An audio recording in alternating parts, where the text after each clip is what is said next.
Welcome to my channel. কেমন আছো বন্ধুরা? আশা করি সবাই ভালো আছো। চলে এলাম একটা নতুন ভিডিও নিয়ে, যার মধ্যে কিছু তথ্য দেওয়ার চেষ্টা করব। আগের ভ্লগে দেখিয়েছিলাম শিলিগুড়ি থেকে দার্জিলিং কীভাবে পৌঁছেছি। এই ভ্লগের মধ্যে দেখাবো দার্জিলিংয়ে প্রথম দিন গিয়েই আমরা কি করেছি, কোথায় কোথায় ঘুরতে পারবেন।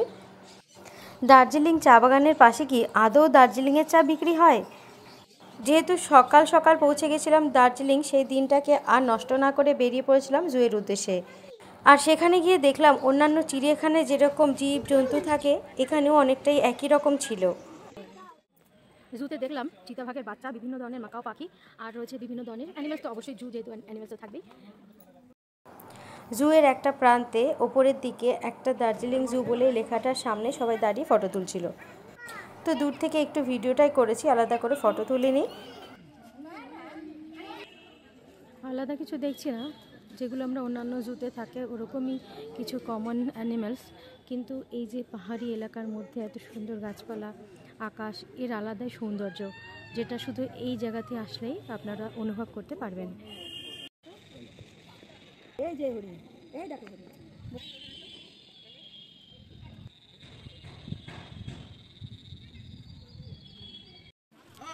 নিচের থেকে এতখানি রাস্তা এসে আমরা উপর দিকে যাচ্ছি, পুরোটা নিয়েই জু।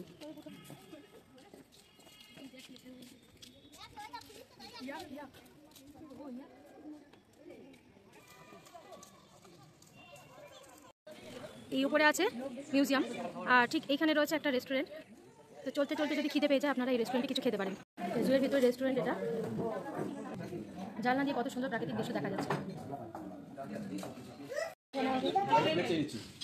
জুয়ের ভেতরে যেখান থেকে মোমোটা খাচ্ছি তার ভিতরে কি আছে দেখুন।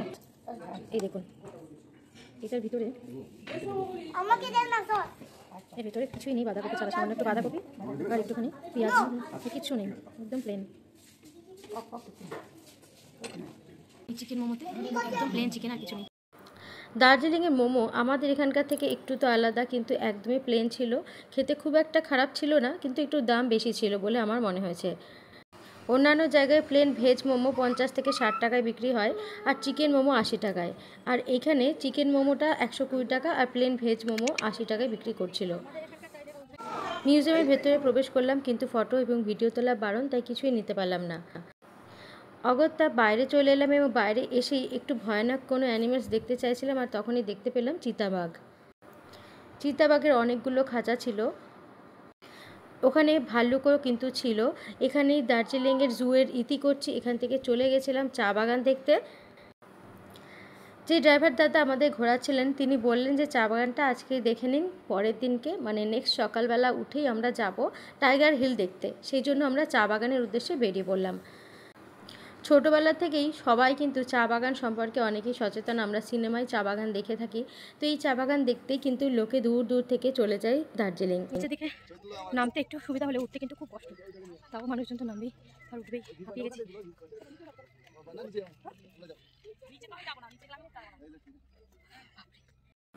প্রকৃতি তো সুন্দরই, কিন্তু প্রকৃতি সুন্দরের সাথে সাথে ভয়ানকও। কিন্তু দেখতে যতটা সুন্দর মনে হচ্ছে ততটা কিন্তু সহজ পথ নয়।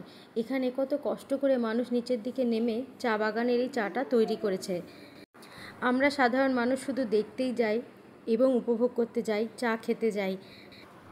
এর পিছনে অনেক মানুষের অবদান রয়েছে, অনেক মানুষের কষ্ট রয়েছে, সেই জন্যই আমরা এত সুন্দর চা খেতে পাই। এই স্টল নাম্বার 2 থেকে আমরা চা খেলাম আর বাড়ির জন্যও চা নিয়ে গেলাম। আপনারা চাইলে এখান থেকে বাড়ির জন্য চা নিয়ে যেতে পারেন, কাউকে গিফটও করতে পারেন। Stall number 2। কিন্তু রাস্তাটা একবার দেখিয়ে দিচ্ছি, এই হচ্ছে রাস্তা।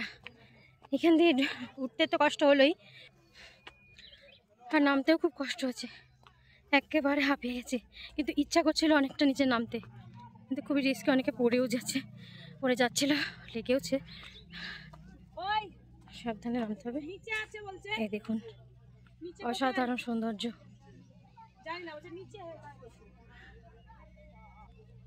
এক একটা জায়গার এক এক রকম সৌন্দর্য, খুব সুন্দর লাগছে এখানে। ইচ্ছা ছিল একটা নিচে নামতে, ওই যে এখানে অবধি মানুষ যাচ্ছে, আমরা অনেকটাই নেমেছিলাম। এই স্পটটা অবধি নেমেছি, এই যে এই স্পটটা অবধি নেমেছি, তারপরে আর নামতে পারিনি, তারপর উঠে চলে এসেছি।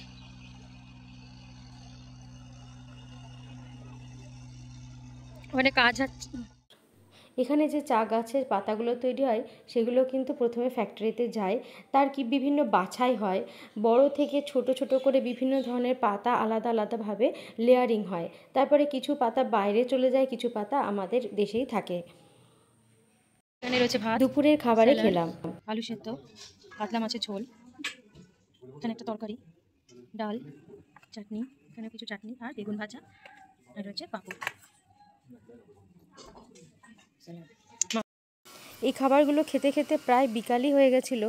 আর বিকাল হওয়ার পরে যখন সন্ধ্যা নেমে আসলো, তারপরে তো ঘরেই ছিলাম, বেরাতে পারিনি কোথাও।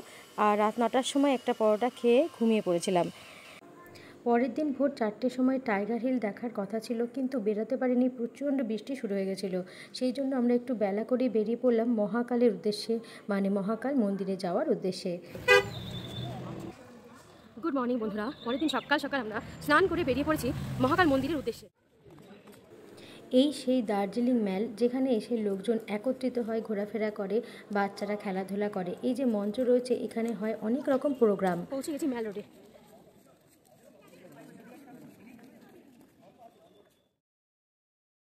সকালে যখন দার্জিলিং ম্যালে গেছিলাম তখন তো এখানে ফাঁকাই ছিল, কিন্তু আস্তে আস্তে মানুষের ভিড় বাড়তে থাকে। পরের দিনকে দুপুরবেলাতেও এক পাক ঘুরেছিলাম, তখন দেখি প্রচুর ভিড় ছিল। ম্যালে কিন্তু স্টল আর নেই। আগে ম্যালে যে স্টল ছিল, যেখানে লোকজন মোমো খেত এবং অন্যান্য খাবার খেত, সেই সমস্ত স্টলগুলো পুরোপুরিভাবে সরিয়ে অন্যদিকে করা হয়েছে। সামনে রাস্তা দিয়ে গিয়েই মহাকাল মন্দির আর মহাকাল মার্কেট ছিল, মহাকাল মার্কেটটাও সরিয়ে দেওয়া হয়েছে। এই সব ইনফরমেশনগুলো আমি পেলাম ওখানে গিয়ে। দার্জিলিং গেলেই মানুষ চক মার্কেট আর মহাকাল মার্কেটে শপিং করতে চেষ্টা করে। আমি গিয়েও কিন্তু মহাকাল মার্কেটটা খোঁজাখুঁজি শুরু করে দিলাম। ভোর 4টের সময় তো উঠতে পারিনি, প্রচণ্ড ঝমঝমিয়ে বৃষ্টি হয়েছে। ড্রাইভার দাদা ফোন করে বললেন যে যাওয়া যাবে না, টাইগার হিলে গিয়ে কোনো লাভ হবে না, সেই জন্য ঘুমিয়েছিলাম। আর বেলায় যখন বেরালাম তখন দেখলাম ওয়েদারটা এত সুন্দর হয়ে গেছে।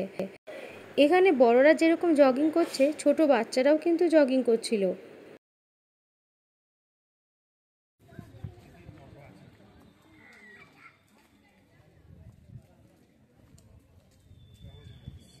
পাহাড়ের গায়ে রাস্তা দিয়ে এখন আমরা চলছি। সকাল সকাল বেরিয়ে গেছি, খুবই সুন্দর একটা আবহাওয়া রয়েছে, হালকা ঠান্ডা ওয়েদার, খুব বেশি ঠান্ডাও না, খুব বেশি যে ঠান্ডা তাও কিন্তু না, মোটামুটি একটা ঠান্ডা রয়েছে। একটা সোয়েটার পরলেই হয়ে যাচ্ছে, আলাদা করে টুপি, মাফলার, মোজা না পরলেও হবে। এপ্রিলের শেষের দিকে আপনারা আসতে পারেন। এটা মহাকাল মন্দিরের, এটা হচ্ছে মেন গেট। এই রাস্তাটা এসে এখানে উপর দিয়ে উঠতে হবে।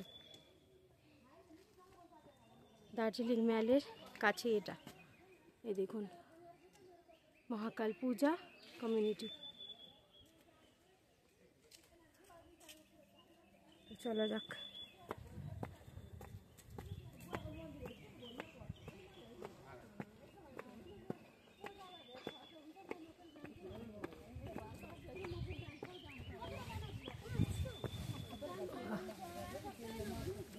হালকা রোদ, অসাধারণ লাগছে।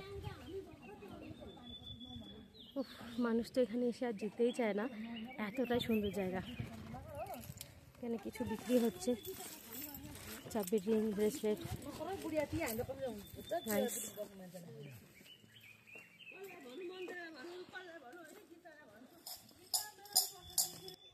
আমি পুরো হাঁপিয়ে গেছি, এইটুকুনি উঠতে কি অবস্থা হয়েছে দেখুন। বাচ্চারা কিন্তু অনায়াসে উঠে যাচ্ছে, 1.5 বছর, 2 বছর, 3 বছরের বাচ্চারা এখানে আরামসে হাঁটাচলা করছে, কোনো অসুবিধা হচ্ছে না। আমার ছোট আদৌ কিন্তু আরামে হাঁটাচলা করে বেড়াচ্ছে। বাহ, কত সুন্দর, দারুণ।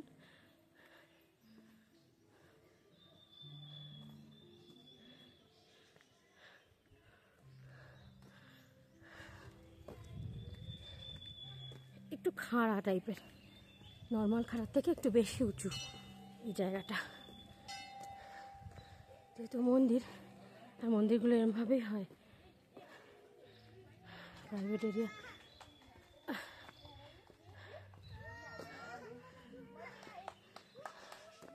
ওইটুকুটুকু বাচ্চা ওখানে ড্রেস পরে ছবি টবি তুলছে।